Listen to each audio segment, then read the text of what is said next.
কত দিন এসো রে ভাই নামাজ পড়ি আমরা প্রতিদিন আর বাজিব কত দিন এসো রে ভাই নামাজ পড়ি আমরা প্রতিদিন এসো রে ভাই নামাজ পড়ি আমরা প্রতিদিন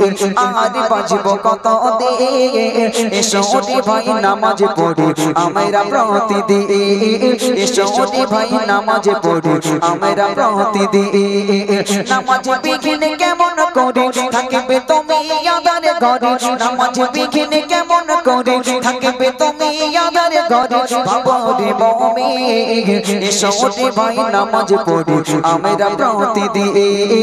এসো রে ভাই নামাজ পড়ি আমরা প্রতিদিন অবহেলাই দিন কেটে যায় পড়ো না নামাজ হঠাৎ করে দেখিবা তুমি হয়ে গেছো লাশ হঠাৎ করে দেখিবা তুমি হয়ে গেছো লাশ অবহেলাই দিন কেটে যায় পড়ো না নামাজ হঠাৎ করে দেখিবা তুমি হয়ে গেছো লাশ হঠাৎ করে দেখিবা তুমি হয়ে গেছো লাশ দুনিয়ারে মায়া ছেড়ে যেতে কবে আসল ঘরে দুনিয়ারে মায়া ছেড়ে যেতে কবে আসল ঘরে কি খাবে সেদিন এসো রে ভাই নামাজ পড়ি আমরা প্রতিদিন এসো রে ভাই নামাজ পড়ি আমরা প্রতিদিন আর বাজিব কত দিন এসো রে ভাই নামাজ পড়ি আমরা প্রতিদিন এসো রে ভাই নামাজ পড়ি আমরা প্রতিদিন নামাজ বিঘিন কেমন করে থাকবে তুমি আদার ঘরে নামাজ বিঘিন কেমন করে থাকবে তুমি আদার ঘরে বাবারে মুমিন এসো রে ভাই নামাজ পড়ি আমরা প্রতিদিন এসো রে ভাই নামাজ পড়ি আমরা প্রতিদিন ঘুম ভাঙলে সকাল না ভাঙলে হবে পরকাল তবে কিসের বাহাদুরি ওহে মুসলমান তবে কিসের বাহাদুরি ওহে মুসলমান ঘুম ভাঙলে সকাল না ভাঙলে হবে পরকাল তবে কিসের বাহাদুরি ওহে মুসলমান তবে কিসের বাহাদুরি ওহে মুসলমান মসজিদের ওই পালকে চড়ে যাবে যেদিন আসল ঘরে মসজিদের ওই পালকে চড়ে যেতে কবে আসল ঘরে কি হবে সেদিন এসো রে ভাই নামাজ পড়ি আমরা প্রতিদিন এসো রে ভাই নামাজ পড়ি আমরা প্রতিদিন নামাজ নামাজ বেহেশতের চাবি আল্লাহ কোরআনে জানিয়েছেন আকিমিস সালাহ তোমরা নামাজ কায়েম করো বারংবার বলেছেন নামাজ কায়েমের কথা কেন এই নামাজ বিহীন কেউ জান্নাতে যাবে না কেন আমার মনটা সহজ করেছেন আবার আরেক দিক দিয়ে কঠিন করেছেন আমার মায়েদের জান্নাতে যাওয়া একদিকে বিরাট সহজ আল্লাহ রাসূল মেরাজে গেলেন মেরাজ থেকে ফিরলেন ফিরে এসে হযরতে আম্মাজান আয়েশা সিদ্দিকা রাদিয়াল্লাহু তাআলা আনহার সঙ্গে বলছিলেন হে আয়েশা জানো আমি জাহান্নামের ভিতরে সবথেকে বেশি জ্বলতে দেখেছি মহিলাদের আয়েশা কাঁদতে কাঁদতে ইয়া রাসূলুল্লাহ কারণ বলেন কারণ হলো মহিলাদের ভিতরে সবথেকে বেশি হলো কি মানে এক কথায় বেপরদা চলাফেরা আর চুগলখড়ি একজনের কথা আরেকজনের লাগানো জান্নাতে যাওয়া সহজ কাকে দেখে ফলো করবেন আমাদের মায়েদের আইডলকে হযরতে আম্মাজান ফাতিমা জাহরা রাদিয়াল্লাহু তাআলা আনহা তিনি দেখিয়ে গেছেন কেমন করে জান্নাতে যেতে হবে জান্নাতের সরদারিনী কেমন করে হয়েছিলেন ছোট্ট করে গাইছি কবি লিখছেন জান্নাতি হতে চাও যদি ওগো নারী পরিদা পুশিদা ওগো মা জননী জান্নাতি হতে চাও যদি ওগো নারী পরিদা পুশিদা ওগো মা জননী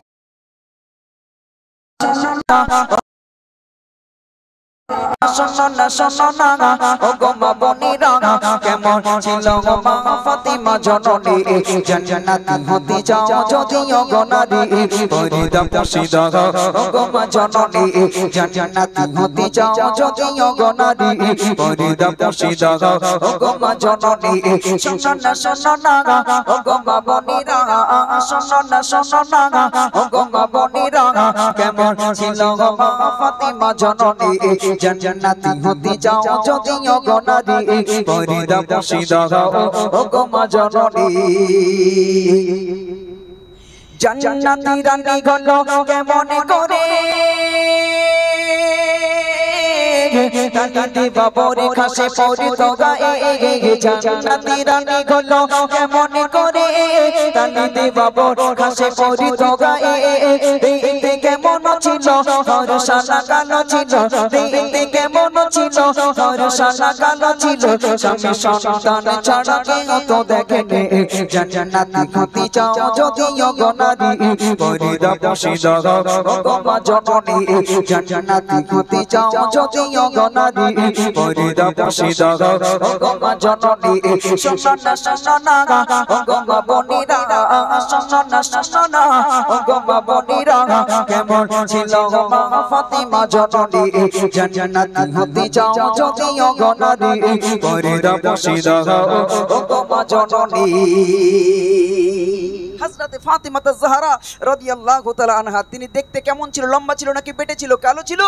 নাকি ফর্সা ছিল মোটা ছিল নাকি পাতলা ছিল স্বামী সন্তান ছাড়া দুনিয়ার কোনো বেগানা পরপুরুষ তাকে কখনো দেখেনি মৃত্যুর আগে হযরতে আলীর কাছে বলেন হে আমার স্বামী হে আমার প্রাণপ্রিয় স্বামী আমি ফাতিমা যেদিন মারা যাব খবরদার খবরদার আমার মরণ খবর যেন সবার কাছে ছড়াবে না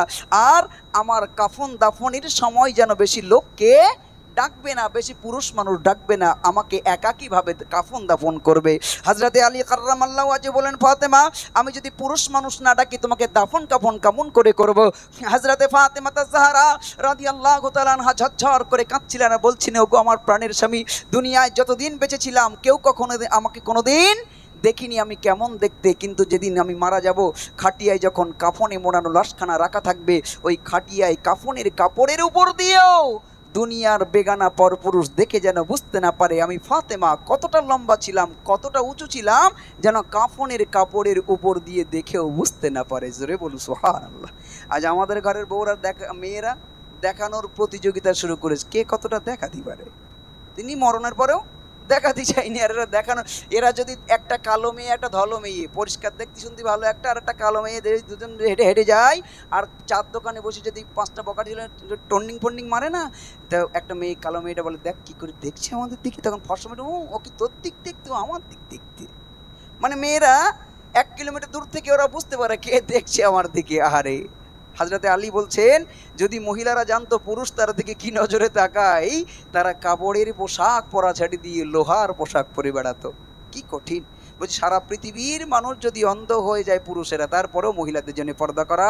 ফরজ পর্দা ছাড়া কেউ জান্নাতে যেতে পারবে না দ্বিতীয় নম্বরে কি লাগবে কবি লিখছেন গরিব দুঃখী ছিল হযরত আলী পরিতো না কিনে দিতে নতুন শাড়ি গরিব দুঃখী ছিল হযরত আলী পরিতো না কিনে দিতে নতুন শাড়ি গরিব দুঃখী ছিল হযরত আলী পরিতো না কিনে দিতে নতুন শাড়ি তবু ও ফাতেমা করিতো না গঞ্জনা তবু ও ফাতেমা করিতো না গঞ্জনা স্বামী ছিল তার নয়নের মনি জান্নাতি হতে চাও যদি ওগো নারী পরিদা বসিদা ওগো মা জননী জান্নাতি হতে চাও যদি ওগো নারী পরিদা বসিদা ওগো মা জননী শোনা শোনা ওগো মা বনিরা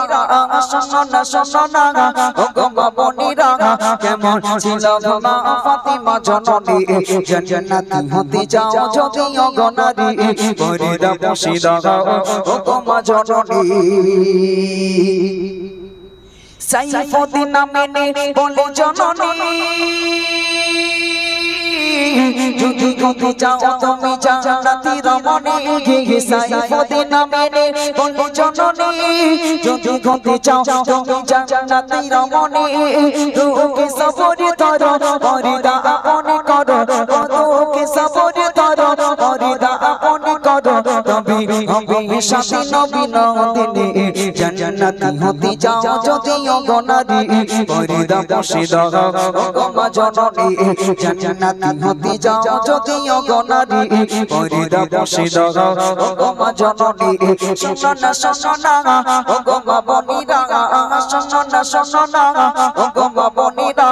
কেমন ছিল মা ফাতিমা জননী জান্নাতি হতে যাও যদিও গো নারী পর্দা বসে দাও ও গো মা জননী।